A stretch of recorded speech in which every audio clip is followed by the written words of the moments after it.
They came like a storm, fast, silent, unstoppable. For centuries, the Mongol Empire crushed armies 10 times their size. Samurai, knights, sultans, none could stand before them. But in the winter of 1240, on a frozen battlefield in the north, something happened that the Mongols never expected. They met warriors who refused to break, refused to run, and refused to die. Only 100 Viking fighters, hardened by the ice of Scandinavia, faced 10,000 Mongol horsemen. And in just 1 hour, the Mongols felt fear. Before we enter this unbelievable clash, make sure you subscribe, because what you're about to hear is a forgotten chapter of history that deserves to be remembered. The year is 1240. The Mongols have already crushed the Rus kingdoms, burned cities to ash, and sent a wave of terror across Eastern Europe. Their next target lies further north, a region known for brutal winters, unforgiving seas, and warriors who lived for battle. A scouting force of 10,000 Mongol riders, led by General Khadan, advances along a frozen coastline. Their mission is simple: find the northern settlements, test their strength, and remove any resistance. But they are not the only hunters in the ice. Far to the north, word spreads among the local clans, tales of strange horsemen who move like shadows, striking from impossible distances with bows that punch through armor. Most villages flee, but one group does not. A band of just 100 Viking veterans, men who have fought raiders, storms, kingdoms, and beasts, make a choice that seems almost insane. They will stand. They will fight, and they will show the Mongols something they have never seen before. Their leader, a towering warrior named Eric the Cold, knows the truth. If we run, they will burn the coast and slaughter everyone. But if we make them bleed, even once, the north will rise. So the Vikings prepare the land. They study the wind, the ice, the snow. They choose a battlefield where horses slip, where arrows lose power, where the Mongols lose their greatest advantage. And as the sun begins to disappear behind the winter clouds, Eric speaks only 3 words. Tonight, they fear. And what happened next became a legend the Mongols never forgot. Night settled over the frozen coast like a heavy cloak. The sky was a deep steel gray, the moon half hidden behind moving clouds, and the wind carried the sharp scent of ice. For most armies, this was a night of discomfort. For the Vikings, it was home. For the Mongols, it was unfamiliar territory, cold, silent, and deceptive. Eric the Cold stood at the edge of a jagged ridge, his breath misting in the air. Below him stretched the battlefield he had chosen, uneven ground, patches of thick ice, and broken rock that jutted out like teeth. It was a place where horses could not charge at full speed, where arrows lost their accuracy in the swirling sleet, and where men who fought on foot, men like the Vikings, held the advantage. Behind him, his 99 warriors prepared in absolute silence. These were not inexperienced raiders. They were men who had survived decades of war. Their faces bore scars carved by blades, frost, and time itself. Their armor was mismatched. Some wore chainmail, others leather reinforced with iron plates. But every man carried weapons sharpened for the single purpose of killing quickly. Long axes, heavy shields, spears waited for close combat. Tools built not for elegance, but for ending lives. Eric scanned the distant horizon. The Mongols would arrive soon. Their scouts had already caught glimpses of Viking movements earlier in the day. Khadan, the Mongol commander, would not ignore that. He was a strategist shaped by years under the thunderous discipline of Mongol warfare. He understood ambushes, deception, and psychological warfare better than most generals of his age. And now he would test these northern warriors the same way he had tested dozens of armies before. A young Viking named Arna approached Eric. His beard was still thin, his eyes burning with a mixture of fear and determination. Will they come in the dark, he asked. Eric nodded. They prefer the night. They think it makes them ghosts. But they forget we are children of the dark. He placed a hand on the young warrior's shoulder. Stand firm. Fear is for men who hope to live forever. By the time the moon rose higher, the distant thunder of hooves began to roll across the ice. It was faint at first, like a slow heartbeat under the ground. Then louder, then unmistakable. The Vikings tensed, gripping their weapons tighter. The frozen earth trembled under thousands of horses. 10,000 Mongol riders emerged like a black wave over the hills. Their armor was light but perfectly crafted. Bows curved elegantly in their hands. Their formation was wide, encircling, disciplined. Even in the dim light, their movement had a frightening precision.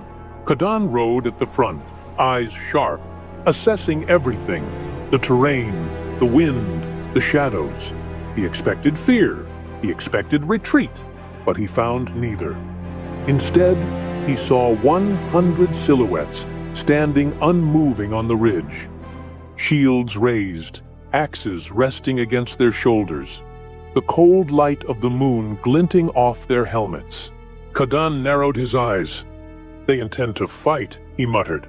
A lieutenant beside him snorted. 100 against us? They are mad." Kadan did not smile. Madness is often the armor of those who have nothing left to lose. He raised his arm, signaling the archers. Instantly, 3,000 bows lifted. The sky darkened as arrows flew in one terrifying wave. The sound was like a ripping storm, hundreds of shafts cutting through the frozen air. But the Vikings did not scatter. They raised shields, a solid wall of wood and iron. Arrows slammed into them, splintering, cracking. Some men grunted in pain, but most remained standing. Eirik shouted orders, shifting the shield wall to absorb the force. Kadan frowned. These men were disciplined. Too disciplined for a small coastal militia. He ordered a second volley, then a third. Still, the Vikings held. Finally, Eirik lowered his shield and roared, "Is this the best the horsemen of the East can do?" The Mongols heard the cry echo across the battlefield. It was the first crack in the psychological dominance they relied on. Kadan stiffened. "So be it," he said coldly. "We ride." The Mongol horde surged forward, but as soon as the first ranks hit the unstable ground, horses stumbled. Hooves slipped, riders crashed. Confusion rippled through their formation. And then the Vikings charged. The Mongol front line buckled the moment their horses hit the treacherous terrain. What Kadan had believed to be firm coastal ground was, in truth, frozen mud resting over uneven stone. A surface that punished any rider who relied on speed. Panic rippled through the cavalry as hooves skidded, bodies toppled, and momentum died in an instant. High above them, the Vikings unleashed a thunderous war cry, one that crashed through the cold night like the roar of a dying world. Eirik the Cold raised his axe, its blade reflecting the moon's pale fire. "Now, forward!" The Vikings did not charge like scattered warriors. They moved as a crushing wall of muscle and metal, shields locked, axes swinging low, spears thrusting with brutal precision. They hit the confused Mongol riders like a tidal wave born of iron. The first Mongol ranks were ripped apart before they could recover. Horses shrieked, blades clashed, and the clash of steel echoed across the frozen coast. Eirik's axe found its first victim, a rider thrown from his saddle. His second victim was still mounted. His third never saw the blade coming. Every stroke was measured, controlled, deadly. For a moment, the Mongols faltered. Kadan watched the chaos from a higher ridge. His face tightened, not in fear, but in cold calculation. He was a commander shaped by battles across continents. He knew the tide of war better than most, and he understood that the Vikings had created a temporary advantage, but not a decisive one. "Reform the flank," he ordered. "Archers, move to higher ground, fire at will." His troops obeyed instantly. While the Vikings tore through the front ranks, the Mongol cavalry widened their circle, creating deadly space. Arrows began raining down again, this time from above, striking the Vikings from angles their shields could not fully protect. Several Vikings staggered back. One fell to his knees, arrow in his throat. Another collapsed with 2 shafts piercing his shoulder. But none retreated. Arna, the young warrior from earlier, took a grazing arrow to his cheek. Blood streaked down his face, warm in the cold air. He wiped it away and shouted, "Eric! They're moving to surround us." Eric saw it too. Khadan was tightening the noose. The Viking shield wall began to twist under pressure from multiple sides. The Mongols, recovering from the initial shock, regrouped with frightening speed. Riders circled like wolves, cutting at the edges, isolating stragglers. Yet every time a Mongol thought the Vikings had weakened, they found the opposite. They found men who fought until breath left their lungs. Men who stood on frozen ground, as if it were sacred soil. A Mongol officer charged at Eric, swinging a curved saber. Eric blocked with his shield, sparks flying, then buried his axe into the rider's chest with a roar. Arna fought beside him, using his spear like a wild, desperate branch in a storm. He lunged, impaled a rider, then used the body's weight to wrench the weapon free. But with every minute that passed, more Mongols poured in. More arrows rained, more horses surrounded them. The Vikings' advantage was fading. Khadan rode closer now, watching the battlefield with the eyes of a man who had cracked 100 nations. He admired the Vikings, brutal, fearless, unshakable. But admiration did not change strategy. "This ends now," he said quietly. He raised his arm. The Mongol elite cavalry surged forward. Fresh riders, rested horses, precision honed by years of conquest. They descended in a tightening spiral, pushing the Vikings into a smaller and smaller circle. Eirik looked around. His warriors were bleeding. Many were wounded. Some were dying. But no one spoke of surrender. No Viking even knew the word. He lifted his axe high once more. "Brothers, this ground remembers us." The final clash was a storm of steel against speed. The Vikings fought like a trapped bear. Every strike lethal, every movement deliberate. Mongol riders fell in waves, their bodies littering the ice. But the cost was brutal. Arna was struck by a spear. He fell, gasping. Eirik rushed to him, cutting down the attacker with a furious blow. "Am I dying?" Arna whispered. "You are fighting," Eirik answered. And that is what men remember. But the Vikings were now fewer than 50. The Mongols, still thousands. Khadan finally rode through the perimeter, dismounting with calm precision. He walked toward Eric, stepping over bodies, frost, and shattered shields. "You fought like lions," Khadan said, "but even lions die." Eric wiped blood from his face. "Then come and kill me." Khadan drew his sword. The two commanders faced each other, the frozen night watching silently. Their duel would decide the fate of the last Viking stand. The world seemed to freeze around them, Eirik the cold, standing with one knee pressed into blood-soaked ice, and Khadan, the Mongol general whose shadow stretched across continents. The surviving Vikings tightened their circle, shields raised, refusing to let their commander face death alone. Khadan studied Eric with a rare flicker of respect. "You should not have been here," he said quietly. "No force on this earth should have stood in front of my army." "Yet you did," Eric's voice was steady. "No army is unstoppable, not while free men still breathe." There was no roar this time, no charge, only silence. The kind of silence that exists before legends are carved. Khadan moved first, fast, controlled, a warrior shaped by decades of conquest.